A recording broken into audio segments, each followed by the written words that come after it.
como aceitar, concordar com a tese trazida por Vossa Excelência. Então, nesse sentido, aqui a minha manifestação é de que não há nulidade a ser reconhecida por essa egrégia Câmara Criminal. Em relação, eu estava ouvindo atentamente Vossa Excelência, e Vossa Excelência disse que o cidadão chamado Davi Maciel Pereira, vulgo baleado, sequer conhecia os Correios. No entanto, a própria denúncia do Ministério Público, ela traz transcrição de áudios entre o aqui apelante, cidadão Davi, e os demais Correios. Eu vou ler só um breve trecho de um dos tantos áudios que consta aqui na denúncia.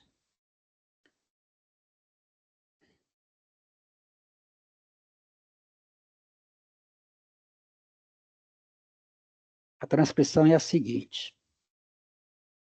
Davi Maciel Pereira, vulgo baleado, atualmente preso no IPPO-2, as conversas transcritas às folhas 57 demonstram acerto para a venda de drogas e a organização do grupo para autoproteção. E aqui tem a transcrição. Baleado. Ei, meu mano, a negrada tá vendendo. A galera tá querendo é Floripa. Só querem fumar bagulho do bom. Mas é assim mesmo. Quando acabar, eles vão pegar o do verde. Continua. Eu vou coisar agora. Tu quer quanto? É só 50 mesmo? Só 50 do Floripa? Diz aí. Continua. Tranquilo, meu mano. Vou ajeitar aqui e mando o José ir deixar. Diz ainda, baleado. Ei, meu mano borrego. Borrego é o epíteto de um outro Corréu. Ei, meu mano borrego. Deixa eu te dizer uma coisa. Era bom fazer um grupo para quando esses pilantras passarem, aí um de nós passa a visão para o resto da gente. Até melhor. Borrego diz, é bom que assim que um avisar, todos ficam sabendo. Baleado diz, não é, meu mano? Nem precisa de muito enxame, não. Só os elementos que são envolvidos. Esse é um dos tantos áudios interceptados. Então, a prova, ela é clara, ela é cristalina. Não há como não aceitar que o apelante tenha praticado as condutas delituosas que levaram a sua condenação a pena de 8 anos, 5 anos por tráfico de drogas e 3 anos por associação para o tráfico de drogas.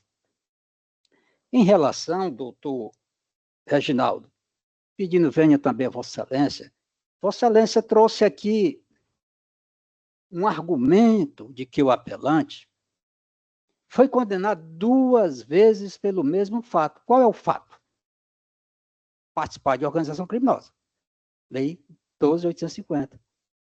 Ocorre que a primeira condenação do apelante, do Davi, foi no processo 001799-2018.8.0047. Ora, ele incidiu 2 vezes no mesmo crime. Tem 2 denúncias, tem 2 processos, tem 2 sentenças condenatórias. Esse é o fato. Se ele incidir novamente, vai para uma terceira denúncia, quiçá para uma terceira condenação, e aí vai. Então, não vejo que o juiz, a cor que condenou o cidadão Davi, ele tinha incorrido em desígnio. São ações penais distintas, portanto, sentenças condenatórias distintas, cada uma em cada ação penal. Por último, as teses hoje muito debatidas em sede de recurso diz respeito, principalmente quando se trata de organização criminosa, da ausência de apreensão da droga. Vejamos. A prova, ela pode ser produzida por vários meios. seja prova documental, seja a prova da apreensão da droga, seja a prova testemunhal, enfim, o direito processual penal brasileiro permite que se faça a produção de vários tipos de prova. Em relação especificamente a isso, eu quero pedir, venha aqui para ler um trecho de decisões do Supremo Tribunal Federal em relação a isso. Uma delas diz o seguinte: 2, eu vou omitir a primeira parte, a falta de laudo pericial não conduz necessariamente à inexistência de prova da materialidade de crime que deixa vestígios, a qual pode ser demonstrada em casos excepcionais por outros elementos probatórios constantes dos autos da ação penal, Código de Processo Penal, artigo 67. Essa decisão é do ministro Roberto Barroso, STF, RHC 222, 281, julgado em 27 de fevereiro de 2023. Tem uma outra também do Supremo Tribunal Federal, da lavra do ministro Gilmar Mendes, que vai nesse mesmo caminho. Então, a maior corte deste país, o ápice do Poder Judiciário, que é o Supremo Tribunal Federal, tem decidido, já de algum tempo atrás, desde 2016, sobre essa questão. Então, não vejo, pedindo venha a Vossa Excelência, como acatar, como aceitar, como concordar também com essa tese que Vossa Excelência traz aqui nas razões do recurso e também em sua sustentação. Então, agora eu vou concluir a minha manifestação lendo aqui o parecer da minha colega, a doutora Maria Magnólia Barbosa da Silva, que se debruçou sobre o processo, estudou os autos e lançou o seu olhar dentro do processo, dizendo o seguinte: ementa, apelação, tráfico de drogas e associação para o tráfico, nulidade da busca pessoal e domiciliar sem mandado judicial, inocorrência. Buscas realizadas com consentimento do réu e em contexto de flagrante. 2. Obrigado. Nulidade por quebra da cadeia de custódia, inexistência de indícios de violação. E nesse tocante particular, eu lembro que o juiz Acor, em sua sentença, foi de um fundamento que eu reputo como brilhante. Sua Excelência afastou essa tese, trazendo elementos que confortam o operador do direito quando lê. Então, a sentença não tem nenhuma mácula. 3. Absorção por falta de provas, impossibilidade, prisão em flagrante, depoimentos testemunhais e dados obtidos após a quebra de sigilo de dados armazenados no celular do apelante Antônio Carlos, que comprovam a autoria criminosa. 3. Aplicação da minorante do artigo 33, parágrafo 4 da Lei 11.353. Impossibilidade. Requisitos legais não atendidos. Então, a minha manifestação é pelo improvimento. Muito obrigado. Obrigado, doutor Azeete. Devolvo a palavra ao eminente relator desembargador Sérgio Parente. Pois não, presidente. Grato pela concessão da palavra. Ouvi atentamente o advogado, louvo o esforço, parabenizo, mas eu também ouvi aqui atentamente a explanação do doutor Azeete e devo avisar que meu voto vem nessa linha. Eu vou aqui pedir licença, presidente, para ler, até porque a parte negritada aqui é um voto com 56 folhas, e eu acho que a ementa resume muito bem, porque está na verdade, é bastante extensa só a emenda. Então, eu até peço desculpa, mas é um processo delicado, foram arguídas várias questões, e eu peço licença aqui para ler, me orgulhando aqui do trabalho do gabinete, que é um trabalho conjunto. Então, ementa direito penal e processual penal, recurso de apelação criminal, tráfico ilícito de entorpecentes, artigo 33 caput da Lei 11.343, associação para o tráfico, artigo 35 da Lei número 11.343, recursos defensivos 1, preliminares. 1.1, nulidade das provas por invasão de domicílio e da busca e apreensão irregular em relação ao réu Antônio Carlos Vinícius da Silva, descabimento, situação de flagrância delitiva em crime permanente, precedentes do STF, agentes de segurança pública que avistaram o réu descartando a droga, ocorrência de flagrante delito, princípio da serendipidade, diligência policial resultante do desdobramento de investigações preliminares em relação a outro crime de homicídio. Ademais, o próprio recorrente em interrogatório judicial afirmou ter autorizado a entrada dos policiais em sua residência, busca pessoal e apreensão do celular que ocorreu em contexto de flagrante delito e seção do artigo 244.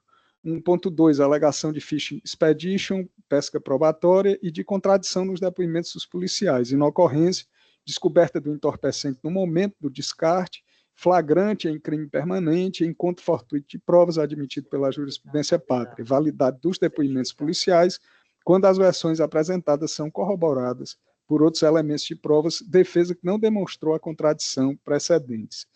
1.4, pleitos comuns aos recorrentes de nulidade por ausência de laudo toxicológico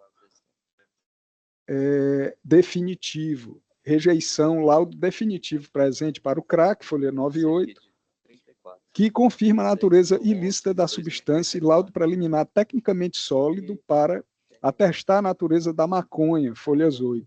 Materialidade delitiva que também pode ser comprovada por outros meios e que foi aferida por meio de diálogos de comercialização dos entorpecentes, extração de dados do aparelho telefônico legalmente apreendido, precedentes, a presença de laudo toxicológico definitivo para o crack e provisório para a maconha são suficientes para atestar a materialidade delitiva. 1.5, preliminares de nulidade das provas em razão da quebra da cadeia de custódia, ausência de perícia de voz e cerceamento de defesa por falta de acesso às mídias na íntegra e registro de telefone em nome de terceiros formuladas pelo réu João Paulo dos Santos Evangelista. Afastamento, extração de dados autorizados judicialmente, mera inobservância de formalidades não invalida a prova se não houver indícios de adulteração e quando a confiabilidade puder ser aferida por outros meios. Defesa que não demonstrou a suposta falha na cadeia de custódia, ausência de prejuízo concreto, princípio pas nullité sangrief, perícia fonográfica dispensável, quando a identificação dos interlocutores pode ser verificada por outros meios de prova. O mero registro do terminal telefônico em nome de terceiro não invalida a prova se houver outros elementos que comprovem o uso do aparelho, conteúdo dos diálogos, por parte do recorrente, identificação realizada através do contexto fático, aliados a outros elementos, extração de dados, áudios e apelidos, acesso integral das mídias para as defesas técnicas, disponibilização dos áudios em CD, validade do relatório policial precedentes. 1.6, alegação de ocorrência de bis in idem em relação ao recorrente Davi Maciel Pereira. Inocorrência, ações, condutas e elementos probatórios que fundamentam são distintos. O primeiro processo se baseou em busca e apreensão na casa do réu. O segundo processo refere-se a dados obtidos em extração de dados de aparelho telefônico de Antônio Carlos Vinícius da Silva Passo, que revelam a participação do réu, inexistência de identidade fática. 2. Mérito. 2.1, pleito comum de absolvição pelo delito de tráfico ilícito de entorpecentes, impossibilidade, materialidade e autoria comprovadas, réu Antônio Carlos Vinícius da Silva Passo, preso na posse de drogas e dinheiro, efetiva apreensão de diversidade de entorpecentes, crack e maconha, relatório de quebra de sigilo de dados comprova a traficância, diálogos que apontam as negociações dos entorpecentes e respectivas prestações de contas, condenações mantidas. 2.2, pleito do réu Antônio Carlos Vinícius da Silva Passo de desclassificação para o delito de posse para uso próprio, impossibilidade, acervo comprobatório robusto acerca da existência da traficância. 2.3, pleito comum de absolvição pelo delito de associação para o tráfico, descabimento, quebra de sigilo de dados que demonstra claramente o vínculo associativo entre os réus, divisão de tarefas e estrutura hierarquizada. 3. Pedido simultâneo de reanálise da dosimetria da pena e viabilidade. Reprimenda fixada mediante fundamentação idônea e elementos concretos do processo. Impossibilidade de reconhecimento do tráfico privilegiado em razão da manutenção da condenação pelo crime de associação ao tráfico. Reprimenda redimensionada ex officio, tão somente para o recorrente. Antônio Carlos Vinícius da Silva Passo. Recursos conhecidos e desprovidos. É assim que me manifesta, presidente, lhe devolvo a palavra. Obrigado, desembargador Sérgio. Votamos neste processo. A desembargadora Vângela Fontinelli e eu, como vota a desembargadora Vângela Fontinelli. Obrigada, senhor presidente. Eu acompanho o relator na integralidade do voto.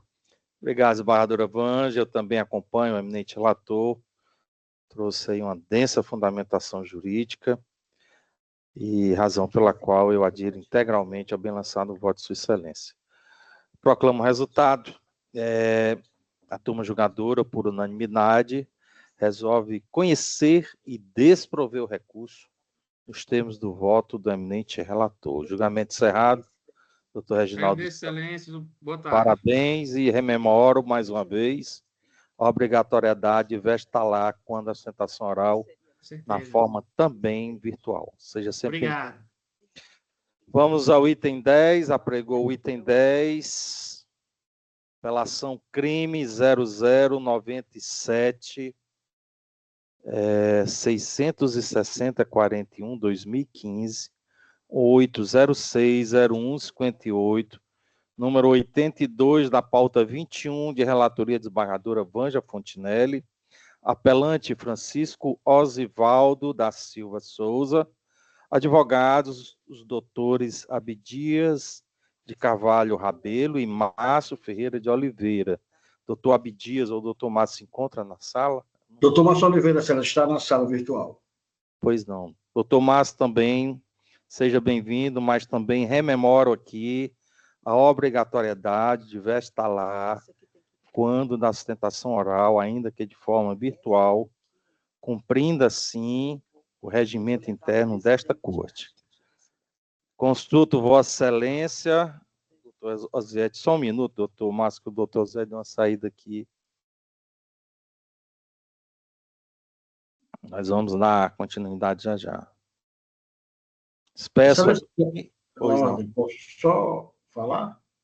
Claro, é porque depende do Fórum de Cascavel, eu estava numa audiência, né? Eu estava aqui compartilhando aqui as duas salas e por esse motivo eu não quis trazer a Vestala aqui para o Fórum de Cascavel. Eu já vi que no e-mail da secretária, muito eficiente, ela disse que estando virtualmente, ela poderia estar de paletó e gravata. Mas mesmo assim, eu vou, na próxima sustentação oral à distância, usar as Vestalas, excelência. Perfeito, doutor Márcio. Aí é o regimento interno da corte que determina um ato solene. Eu acho que é importante que todos nós tudo bem, possamos cumprir rigorosamente. Só um minuto aí, enquanto o doutor Ozete retorna, tá bom? Tudo bem, excelência.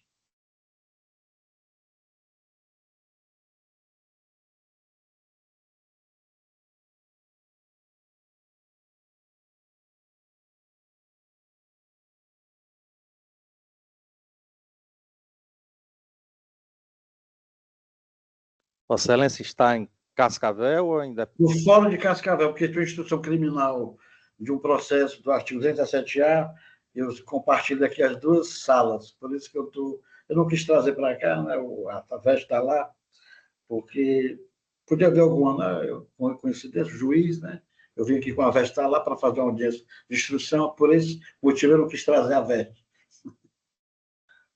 Perfeito. Então, doutor Márcio dispensa a leitura do relatório? Sim, excelência, dispenso. Doutor Osiete dispensa a leitura do relatório?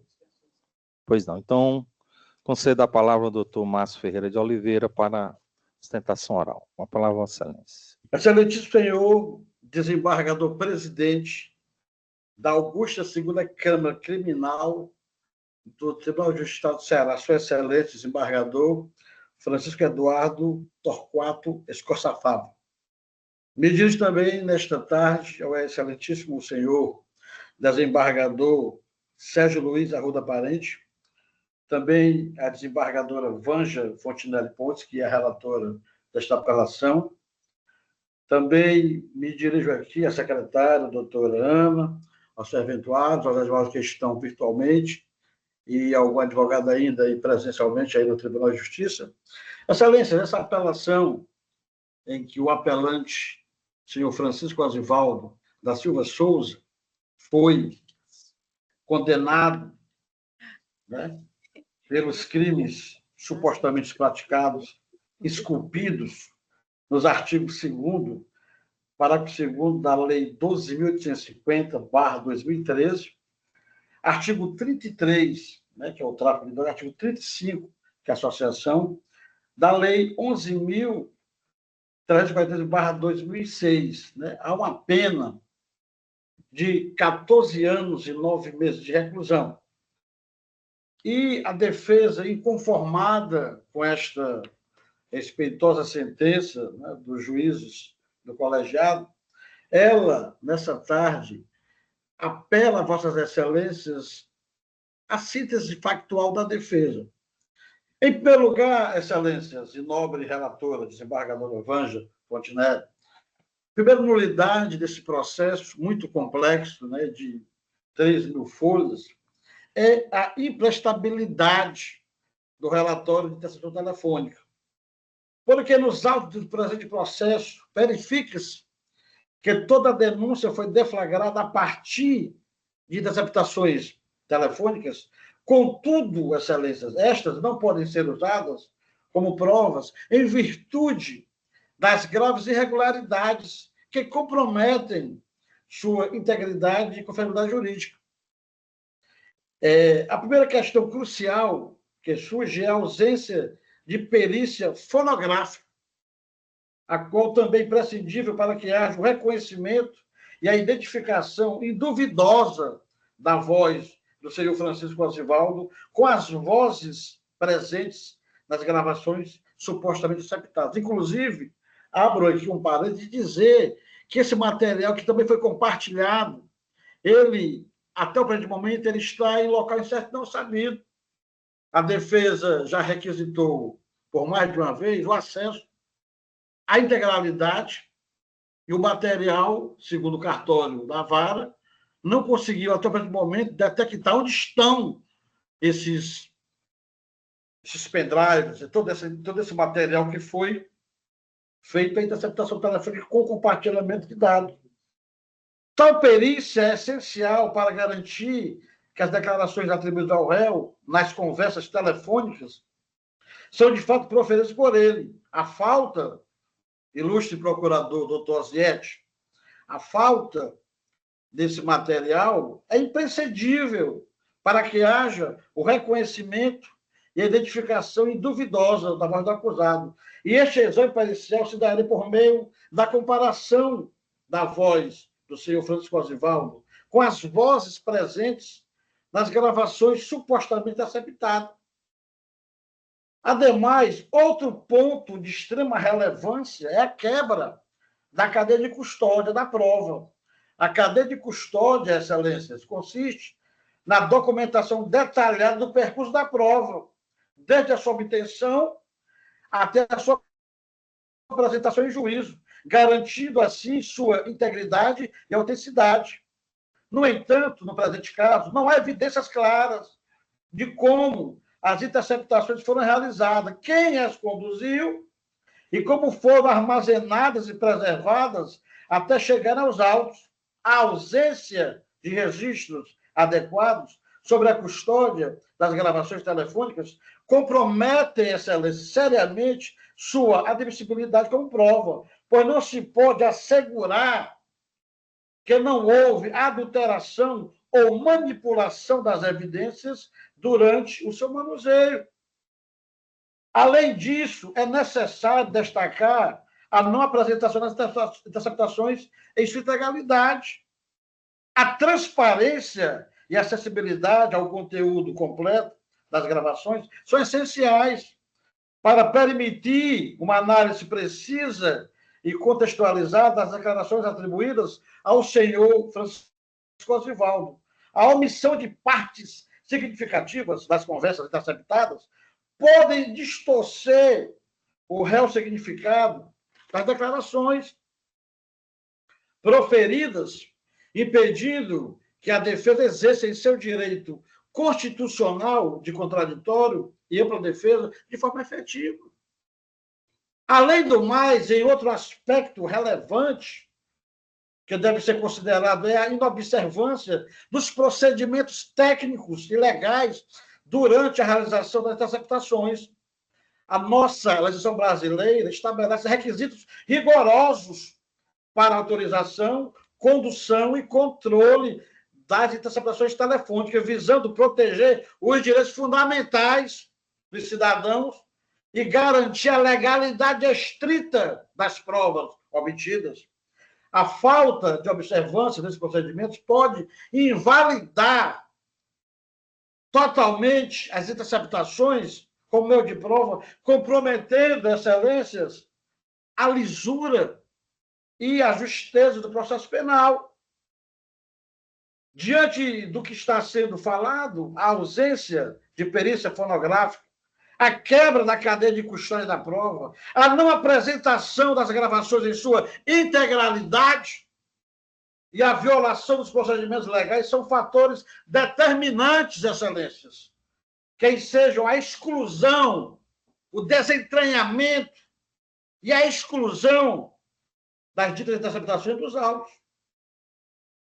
Por esse motivo, na primeira nulidade, requeremos de Vossas Excelências que sejam desconsideradas as interceptações telefônicas como prova no processo em questão, em respeito aos princípios constitucionais e da legalidade do contraditório, da ampla defesa e do devido processo legal. Caso esta nulidade seja superada, nós vamos agora falar de uma segunda situação, que seria, em inglês, a Fishing Expedition, ou seja, a pescaria probatória, né? E também da ilicitude das provas na teoria dos frutos da árvore envenenada.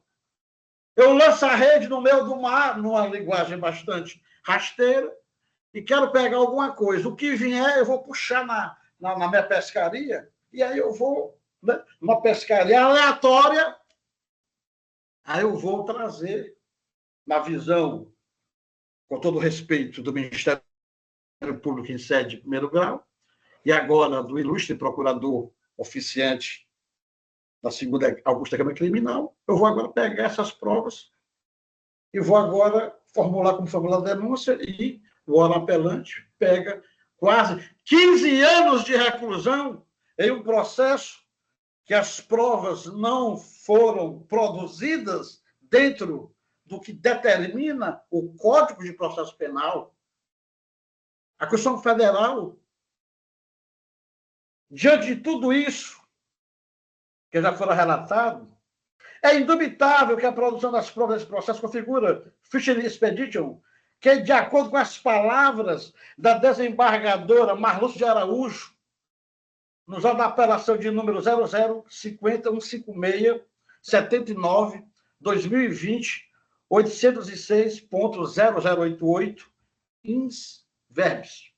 Fish Expedition, abro aspas, doutora Marluce, desembargadora, isto é, houve uma investigação especulativa na qual os policiais, mesmo sem elementos objetivos, abordaram o réu, esperando encontrar alguma prova para subsidiar a futura acusação, o que não pode ser admitido em um Estado democrático de direito, sob pena de se permitir que direitos constitucionais e individuais sejam rotineiramente e sistematicamente violados sem qualquer controle ou pudor. Fecho aspas. Aqui falou a desembargadora Marluce em um processo que eu acabei, está para Vossas Excelências. Excelências, ao analisarmos minuciosamente o modo como se deu a produção do conjunto probatório desse processo, é possível concluir que o senhor Francisco Osvaldo, órgão apelante, foi alvo de uma investigação especulativa, sem finalidade específica, portanto, em claro desvio de finalidade, a qual representa severas ameaças aos direitos constitucionais individuais, desembargador Sérgio. A investigação, desembargador Eduardo, ela que deflagrou o presente processo, configura-se uma pescaria probatória, em virtude de ter sido realizada sua finalidade específica. Apenas fora lançada à rede, vislumbrando-se pescar alguma prova. E esse tipo de investigação gera provas completamente nulas para o processo penal. A pesca probatória refere-se a uma prática investigativa na qual não há uma suspeita concreta. Eu não direciono, eu vou jogar a rede, né? E qualquer prova que possa ser encontrada. Neste contexto, as autoridades investigativas lançam uma ampla rede de monitoramento das sessões telefônicas, busca e apreensão, sem um foco definido, uma base razoável para a suspeita. De forma fortuita, vai encontrando as provas e usando ações penais. Tais provas são ilegítimas e ilegais. No caso de análise em tablado, observa-se que a investigação foi conduzida de maneira genérica, sem que houvesse uma suspeita concreta ou informações específicas que justificassem a adoção de medidas invasivas como interceptações telefônicas. Ao contrário, as autoridades simplesmente lançaram a rede na esperança de encontrar alguma prova incriminatória que justificasse posteriormente a instauração do processo criminal. Também eu agora cito, em recente ementa da terceira Câmara Criminal, decidiu pela absolvição de pessoa acusada de tráfico de drogas, tendo reconhecido a existência da prova. Ementa, direito penal, processual penal, apelação criminal, tráfico de drogas, sentença condenatória, recurso exclusivo da defesa, pleito de absolvição por ausência de provas, acolhimento, provas obtidas mediante busca pessoal injustificada, ausência de fundadas razões para justificar a realização da abordagem, estudo das provas obtidas mediante acesso não autorizado a aparelho celular do réu, precedentes do STJ, teoria dos frutos da árvore envenenada, ausência de outras provas independentes, absolvição por insuficiência probatória que se impõe, recurso conhecido e improvido. Esse processo aqui, para não ser cansativo, também da terceira Câmara, 0050-156-79-2020, 806-0088, relatora Marlúcia de Araújo Bezerra.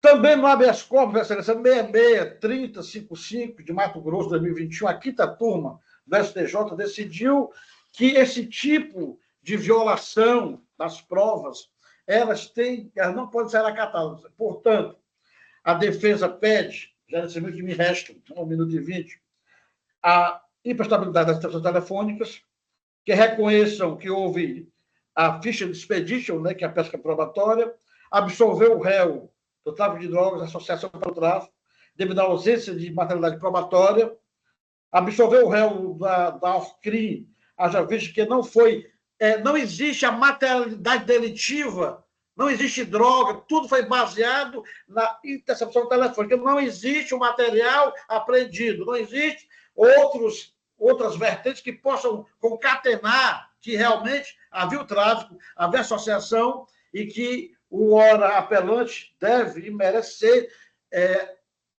absolvido. Caso Vossas Excelências não entendam, que redimensione a pena, haja visto que também não houve a dosimetria adequada, né, ao caso concreto, haja visto que o meu tempo já está se exaurindo. Então, nesses termos, a defesa pede isso para deferimento, Excelências. Obrigado, doutor Márcio. Concedo a palavra ao doutor Francisco Ozietti para a manifestação da Procuradoria de Justiça. Obrigado. Obrigado, Excelência, pela concessão da palavra mais uma vez. Quero renovar os cumprimentos a todos os componentes desta egrégia Câmara Criminal e também aqui agora, nesse momento, a Sua Excelência, o doutor advogado, doutor Márcio Ferreira de Oliveira, que fez uso da tribuna da defesa de forma brilhante.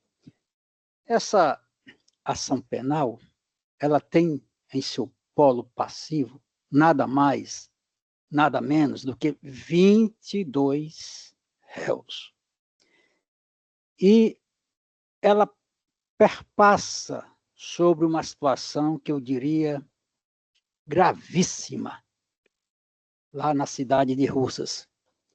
Desembargadora Vanja, trata-se aí da questão, entre parênteses, bando dos ceramistas versus bando dos Diógenes, fecha parênteses. Graves crimes. Quantos homicídios? Quantas vidas? Mais de 58 homicídios. Infelizmente, é uma situação que os cidadãos lá do Vale Jaguaribano não deveriam passar. Quantas pessoas inocentes tombaram? Mas vamos nos até ao processo. Eu vou aqui para a ação penal. Essa minha primeira parte, doutor Márcio, foi apenas para dizer da minha preocupação enquanto cidadão, não é nem como membro do Ministério Público, é enquanto cidadão, dessa grave questão de insegurança que nós estamos todos passando nesse imenso país chamado Brasil. Bom, Vossa Excelência, repito, de forma brilhante, fez uso da palavra, mas há um porém que eu reputo que deva ser levada em consideração por essa egrégia Câmara Criminal. E eu me refiro, doutor Márcio, à nova apelação. Uma segunda apelação, o que fere frontalmente o princípio da unirrecorribilidade, ou, como querem outros, da singularidade recursal. Não há como se admitir, com raríssimas regras no nosso direito processual penal, 2 recursos para o mesmo fato. A exceção é claro que nós sabemos do recurso especial para o STJ e do recurso extraordinário para o Supremo Tribunal Federal, que são interpostos concomitantemente. Essa é a exceção. A regra é que não cabe 2 apelações para o mesmo fato, 2 recursos em sentido estrito para o mesmo fato, porque isso fere toda a dialética da nossa legislação. E eu digo isso porque não é somente, como poucos desavisados possam inicialmente pensar, não é somente um princípio que está posto no Código de Processo Civil, em seu artigo 994. Também no CPP, ele se aplica e é por analogia. E nós aplicamos o Código de Processo Civil aos processos penais por analogia muitas vezes. Quando o CPP ele não trata de tal matéria, por omissão ou por falta de atualização legislativa, nós chamamos, por analogia, dispositivos do Código de Processo Civil. E aqui o Código de Processo Penal é muito claro, em seus artigos 577 a 579, ao dizer quais recursos cabem, apelação, recurso em sentido estrito, agravo de execução e etc, etc, etc. Mas para uma única decisão. Não há a possibilidade de se interpor 2 recursos para o mesmo fato, para a mesma sentença condenatória, que é o caso aqui. A primeira apelação, ela se encontra nos autos, as folhas 2.920 a 2.941. E a segunda apelação, que é assinada por Vossa Excelência e pelo doutor advogado, doutor Abdias de Carvalho Rabelo, se encontra as folhas 2.947 e 2.971. E eu não vou nem aqui argumentar se estavam ainda no prazo, porque o princípio da unirrecorribilidade não permite, mesmo no prazo, na fluência do prazo, estando correndo o prazo, já havendo a apresentação de um recurso, não se admite a interposição de outro recurso. Isso é claro. Todo operador do direito sabe disso. Mas eu não faço uma crítica a Vossa Excelência, pelo contrário, eu louvo os advogados que buscam, por um meio, uma forma, tentar melhorar a situação do seu constituinte. E é para isso que os advogados são bem e regiamente bem pagos. Então, desembargadora Vângela, Vossa Excelência relatora, a minha tese central, eu vou ler ainda aqui o parecer da Procuradoria-Geral de Justiça, mas a minha tese central, nesse momento, é que essa apelação não pode ser conhecida. As teses trazidas na sustentação não podem ser conhecidas, mas não esqueçamos, existe uma primeira apelação que deve ser conhecida. E aí eu vou agora tratar das teses trazidas na primeira apelação, que é assinada por outro causídico. E em relação a isso, inclusive nas contrarrazões do Ministério Público, eu percebi que os colegas promotores de justiça, eles também bateram nessa tecla. Eles abrem aqui as contrarrazões desta apelação falando em preclusão consumativa e inadmissibilidade do recurso. Então, por todas essas questões, eu passarei a tratar agora, Excelência, Vossa Excelência relatora, da primeira apelação, que traz as seguintes teses: ausência de provas, pena base no mínimo legal, com decote do vetor circunstâncias, que entende o douto advogado que apresentou as razões da primeira apelação e foi valorado de forma desfundamentada. E aí... Pela ordem, procurador, desembargador Francisco Eduardo, eu posso, pela ordem, só pedir a palavra aqui pela ordem? Doutor Márcio, a Procuradoria está em manifestação. Deixa o procurador se manifestar. Vossa Excelência passou 15 minutos aí. Vamos cooperar. Deixa o doutor Ozieck se manifestar. Bom, continuando. Eu,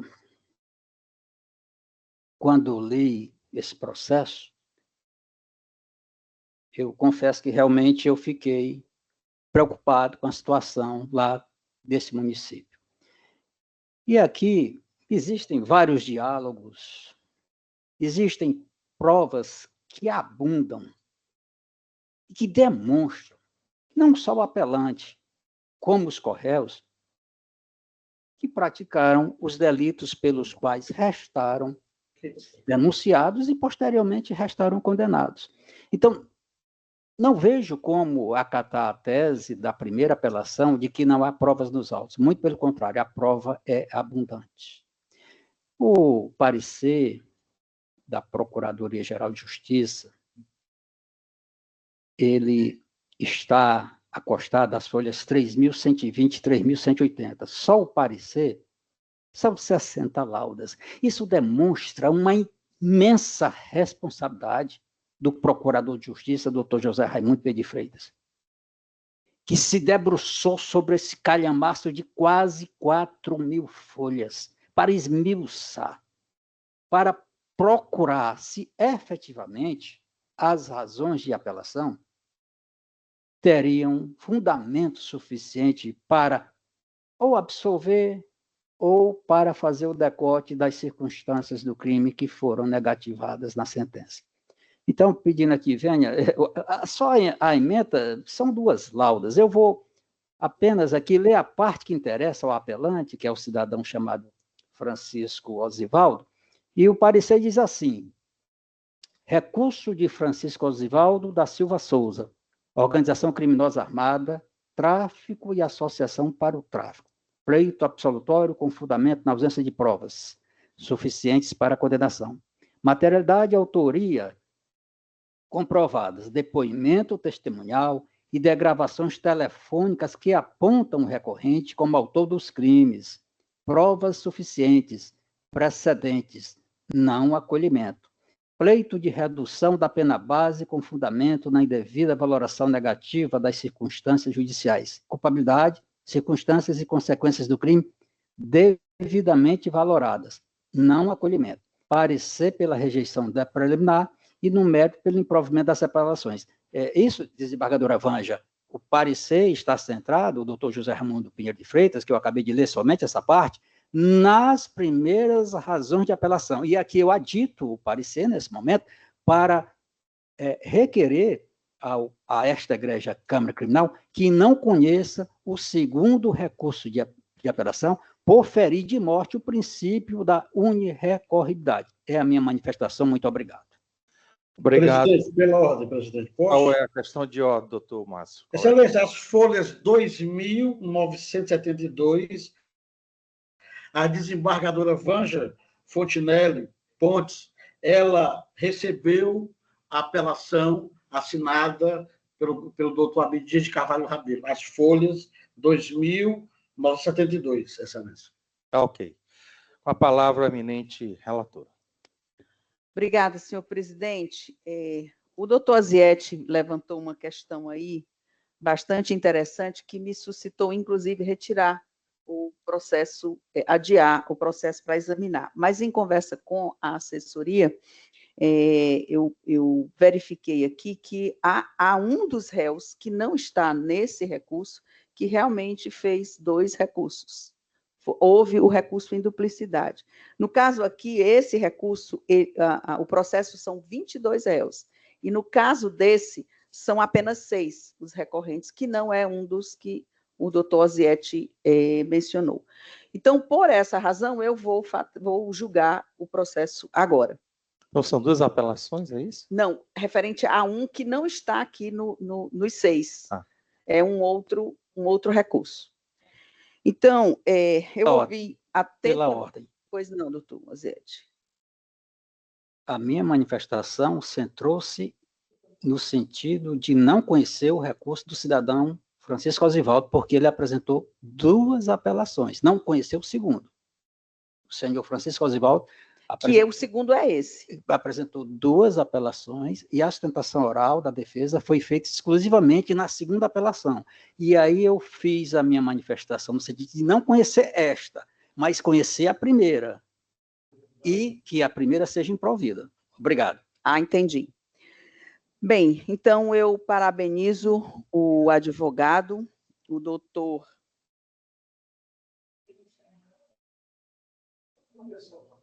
Márcio Ferreira de Oliveira, pela eloquência com que se manifestou, mas eu examinei esse processo, ele tem as características que o doutor Aziete aqui falou, foram mais de 58 execuções sumárias feitas por 2 grupos, por vingança, um matava o outro, inclusive familiares. E as execuções eram execuções bastante rumorosas, porque eram execuções com vários tiros, e isso suscitou na polícia a necessidade de fazer as investigações. Por isso que foram feitas as interceptações, e essas interceptações, elas foram autorizadas. O doutor Márcio disse que não houve autorização, mas houve sim. O juiz de Russas autorizou as interceptações. E as nulidades que o doutor Márcio suscitou aqui, do Fish and Expedition, da cadeia de custódia, da quebra de cadeia de custódia, tudo isso era para ter sido suscitado antes das alegações finais, não agora, no recurso. Então, isso configura nulidade de algibeira, e eu não entendo que deva ser, nesse momento, acatada. Essa foi a Operação Flores, que durou bastante tempo para essa apuração, e eu não consegui enxergar aqui nenhuma nulidade a respeito desse fato, nenhuma nulidade que pudesse aqui servir de reforma para essa Câmara. Portanto, eu peço licença para fazer... o voto está nos autos, a turma julgadora já viu o processo, e eu peço licença para ler a ementa na parte negritada. Penal e processo penal, apelações criminais, recursos defensivos, crime de integrar organização criminosa armada, tráfico de drogas e associação para o tráfico, condenação. Questão preliminar, declaração de nulidade das interceptações telefônicas por ausência de laudo pericial e disponibilização integral da prova. Isso só foi suscitado agora, e eu estou rejeitando. No mérito, pleitos absolutórios, desprovimento, pedidos de redução das penas bases, combinada ao crime de integrar organização criminosa parcialmente conhecido e desprovido na sua extensão. A readequação do regime prisional para o semiaberto, pleitos subsidiários de decote da causa de aumento prevista no parágrafo 2º do artigo 2º da Lei 12.850/13, de exclusão das moduladoras negativadas ou de consideração de apenas uma delas, incidência da fração de 1/6 para a majorante prevista no parágrafo 2º do artigo 2º da Lei 12.850/2013. Recurso conhecido e desprovido. É como voto, senhor presidente. Obrigado, desembargadora Vanja. Eu reitero aqui os cumprimentos para a ministra, tanto do doutor Márcio Ferreira quanto do doutor Alzete, pelas brilhantes tentações. No mérito, eu me acosto integralmente ao bem lançado voto da eminente relatora. Com voto do desembargador Benedito Helder. Pois não, senhor presidente, eu também me acosto às bem lançadas sustentações orais, tanto do doutor Márcio Oliveira, quanto pelo doutor Alzete, e no mérito eu também acompanho na íntegra o bem lançado voto da eminente relatora. Obrigado, desembargador Helder. Proclama o resultado. A turma julgadora, sem discrepância de votos, resolve conhecer e desprover o recurso nos termos do voto da eminente relatora. Julgamento encerrado. Doutor Márcio, parabéns mais uma vez, e reitero mais uma vez o uso de veste talar quando na sustentação oral. Obrigado, viu, doutor? Tem 11 desistência, doutora Ana, é isso? Desistência da sustentação oral pelo doutor Saulo Felipe Pedrosa Leite, razão pela qual proclamo, eu vou anunciar primeiro a pregoar. E tem 11 apelação crime 020 41 94 53 2024 806 0300, número 49 da pauta 21, desistência de sustentação formulado pelo advogado. Proclamo o resultado, a turma julgadora, sem discrepância de votos, resolve conhecer e desprover o recurso nos termos do voto do eminente relator. Vamos ao item 12, pregou para julgamento, apelação crime, uma sequência de 4 zeros, 44662-2018, 8060120, número 130 da pauta 21, relatoria desembargador Benedito Helder, apelante Francisco Areslando Nascimento, advogado doutor Onésimo Carlos Cardoso. Doutor Onésimo, se encontra na sala?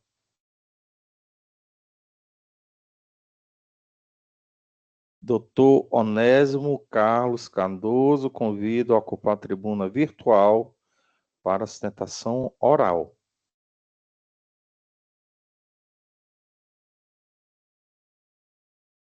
Pela terceira vez, convido o doutor Onésimo Carlos Cardoso, para promover a sustentação oral na apelação 000-44662-2018-8060120. Não havendo comprovação da presença do eminente advogado, declaro prejudicado o pedido de sustentação oral e, por essa razão, proclamo o resultado. A turma julgadora, por unanimidade de votos, resolve conhecer e dar parcial provimento ao recurso de Francisco Areslando Nascimento e também conhecer e dar parcial provimento ao recurso de Francisco Isaac. Com relação ao recurso de Francisco Isaac dos Santos, conhecer parcialmente e, na extensão conhecida, provê-lo nos termos do voto da eminente, provê-lo parcialmente nos termos do voto do eminente relator. Julgamento encerrado. Assim, vencemos a pauta. Julgamos hoje quantos processos? Julgamos hoje 184 processos. Parabéns a todos os gabinetes, a todas as assessorias, pelo brilhante trabalho, à secretaria também, pela eficiência na condução aí de todos os trabalhos. Consulto os eminentes para se há algum registro a ser feito. Embargadora Vanja.